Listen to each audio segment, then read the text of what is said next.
جی ہے چند سانسیں یا نبی تشریف لے آؤ کہ رستا تک رہی ہے آپ کا بیمار کی چوکھٹ۔ سرکار اپنی جگہ سے فوراً ہٹے اور جا کے خانہ کعبہ کا غلاف پکڑا اور سینے سے لگا کے کہنے لگے یا اللہ تو نے اسلام کو ایک شیر تو دے دیا ہے، دوسرا شیر بھی عطا فرما دے۔ سبحان اللہ۔ صاحب یہ اسلام کی تاریخ ہے، یا اللہ ایک شیر تو دے دیا ہے، دوسرا شیر بھی دے دے۔ وہ دوسرا شیر کون ہے؟ ہاتھ اٹھ گئے نبوت والے اور کہنے لگے یا اللہ یا تو عمرو ابن حشام دے دے یا عمر ابن خطاب دے دے۔ مقدر بلند تھا حضرت عمر کا۔ جس دن یہ دعا میرے نبی نے مانگی وہ دن بدھ کا تھا۔ کون سا دن تھا؟ بولو، جن کے منہ بند ہیں وہ رکھیں اپنا بند۔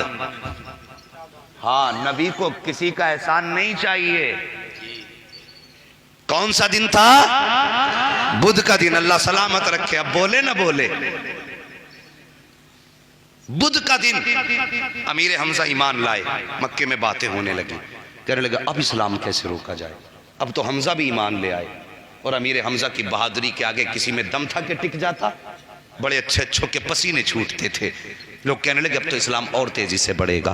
باتیں ہونے لگی مکے کے گھر گھر میں باتیں ہیں، دین کیسے روکا جائے، دین کیسے روکا جائے، اسلام کے بڑھتے قدموں کو کیسے روکا جائے۔ ہر گھر میں یہ باتیں ہو رہی۔ ایک گھر کے اندر 26 سالہ جوان ہے، نام عمر ہے، اپنے گھر کے چکر لگا رہا ہے، سوچ رہا ہے اسلام کے بڑھتے قدموں کو کیسے روکا جائے۔ پھر دل ہی دل میں فیصلہ کیا اسلام کو ایسے نہیں روکا جا سکتا، چلو آج بانی اسلام ہی کا کام تمام کر دیتے ہیں۔ پھر خیال آیا کون ہے جو بانی اسلام کا سر قلم کرے گا؟ یہ سوچ کر کے پھر آپ سوچنے لگے کسی میں ہمت نہیں ہے۔ پھر فیصلہ کیا عمر چل خود چل کے سر قلم کر دے۔ اللہ اکبر، یہ سوچ کے گھر سے نکلے ہیں۔ صاحب مکے کی گرمی بڑی سخت تھی، جب لوگ چلا کرتے تھے نا تو دیوار سے لگ کے چلا کرتے تھے، اس کے سائے سے چپک کے چلا کرتے تھے تاکہ سورج کی گرمی سے بچ سکیں۔ لیکن آج عمر کا غصہ اتنا تھا کہ دیوار سے لگ کے نہیں چل رہے ہیں، بلکہ بیچ راہ میں ہاتھ میں تلوار لیے جا رہے ہیں۔ راستے میں نبی کے غلام سے ملاقات ہو جاتی ہے، جس سے ملاقات ہوئی کہنے لگا عمر کدھر جا رہے ہو؟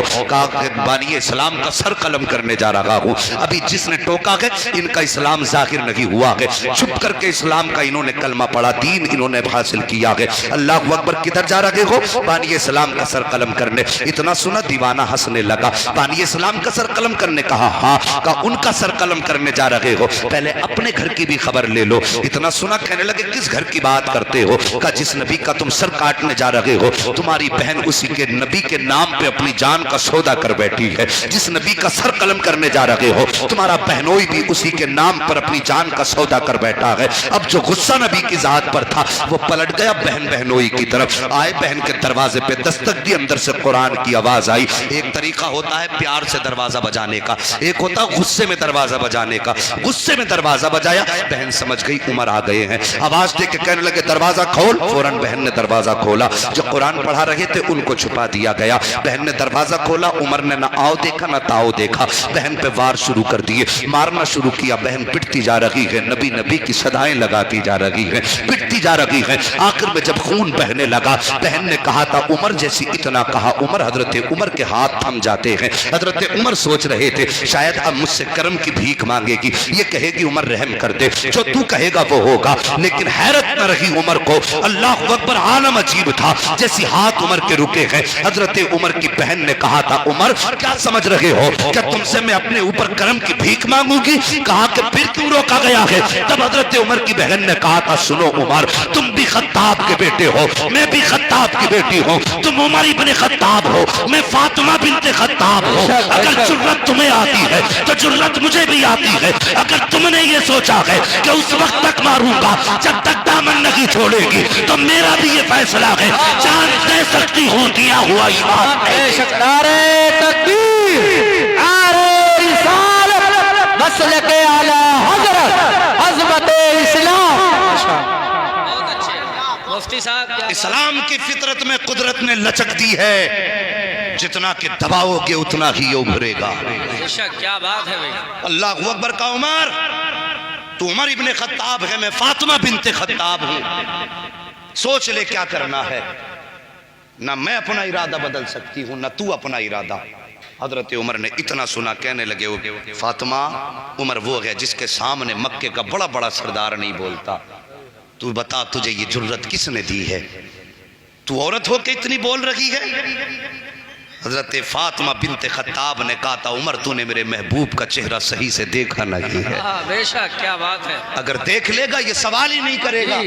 اللہ اکبر، اتنا سننا تھا، عمر کے دل میں عجیب کیفیت طاری ہوئی، کہنے لگے بہن پھر بتا وہ قرآن کون سا ہے جسے تو پڑھ رہی تھی؟ مجھے بھی دے، میں بھی دیکھنا چاہتا ہوں۔ ہاں ثاقب، اب قرآن کا معجزہ دیکھو۔ یہاں تک فاطمہ بنت خطاب کا کمال ہے، اب قرآن کا کمال دیکھیے۔ کہا بہن بتا تو صحیح، لا وہ قرآن مجھے دے دے۔ اتنا سنا، بہن کہتی ہے عمر تو ناپاک ہے، ہمارا قرآن پاک ہے، ناپاک آدمی پاک قرآن کو ہاتھ نہیں لگا سکتا ہے، اگر قرآن کو چھونا چاہتے ہو تو غسل کرنا پڑے گا۔ کہا بتا غسل کیسے کیا جاتا ہے؟ خطاب کی بیٹی فاطمہ نے غسل کا طریقہ بتایا ہے۔ اب عمر غسل کر رہے ہیں، غسل میں صرف میل نہیں دھل رہا تھا، عمر کے دل کا کفر بھی دھلتا جا رہا ہے، کفر بھی دھل رہا ہے۔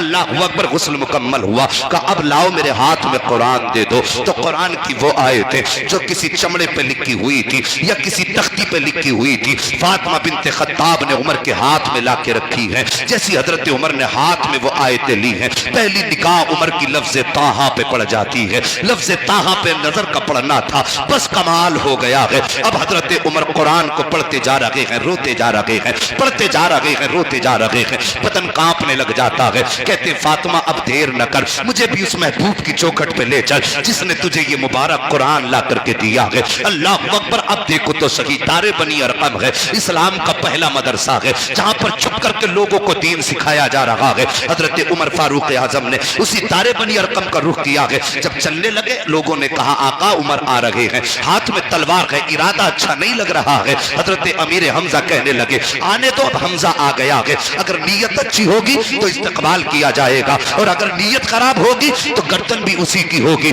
تلوار بھی اسی کی ہوگی، اسی کی تلوار سے اسی کی گردن قلم کروں گا۔ یہ کہنے کے بعد حضرت امیر حمزہ چپ ہو جاتے ہیں۔ اتنے میں حضرت عمر دروازے پہ آئے ہیں، جیسی آئے دستک دی ہے، دروازہ کھلا، پہلا قدم عمر نے رکھا تھا کہ دو صحابہ آگے بڑھے ہیں، انہوں نے دونوں بازوؤں سے حضرت عمر کو پکڑا۔ میرے نبی نے فرمایا چھوڑ دو عمر کو۔ جب چھوڑ دیا گیا، عمر قریب آئے ہیں، میرے نبی اپنی جگہ سے اٹھ کے کھڑے ہوئے ہیں، اور اٹھنے کے بعد آپ نے اپنا دانا ہاتھ حضرت عمر کے دل کے اوپر رکھا، اور رکھنے کے بعد فرمایا تھا اسلم یا عمر، اے عمر اسلام قبول کر لے، اے عمر اسلام قبول کر لے۔ اتنا کہنا تھا، قدم پکڑ کے رونے لگ جاتے ہیں، کہتے محبوب آپ کلمہ پڑھنے کی بات کرتے ہو، آج کے بعد عمر آپ کے قدموں سے جدا نہیں ہوگا۔ اللہ اکبر، حضرت عمر نے کلمہ پڑھا ہے۔ اس کے بعد اگلا سوال میرے نبی سے کرتے ہیں، یا رسول اللہ بتائیے کیا ہمارا دین سچا ہے؟ میرے نبی نے فرمایا تھا ہاں۔ کیا ہمارا قرآن سچا ہے؟ نبی نے فرمایا ہاں۔ پھر حضرت عمر نے کہا تھا یا رسول اللہ جب ہم سچے ہیں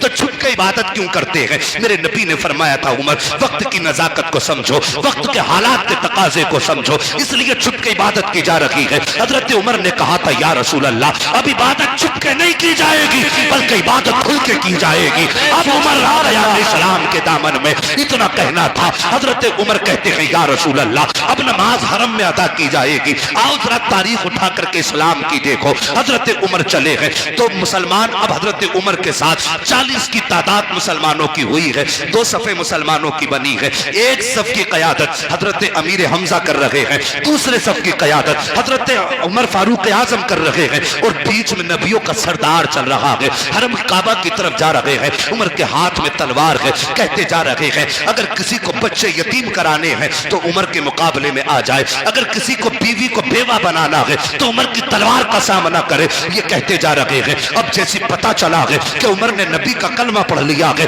تو کفر کمرے کے اندر بند ہو گیا تھا، ہمت نہ تھی جو کوئی سامنے آ جاتا۔ جب کوئی سامنے نہ آیا حضرت عمر گئے ہیں، ہر ظالم کے دروازے پہ گئے، دستک دیتے، آواز آتی کون؟ کہتے عمر آیا ہے۔ اتنا سننا ہوتا ایسا لگتا تھا جیسے سب کی روح نکل گئی ہے، سناٹا پھیل جاتا، اور عمر کہتے آؤ ہمت ہو تو ذرا گھر سے باہر نکلو، آج سے پہلے کلمہ پڑھنے والوں کو ستایا ہے، آؤ آ کر کے آج کلمہ پڑھنے والوں کا مقابلہ کرو۔ یہ عمر گلیوں میں نہ نعرے لگاتے گھوم رہے ہیں، گلیوں میں نعرے لگا رہے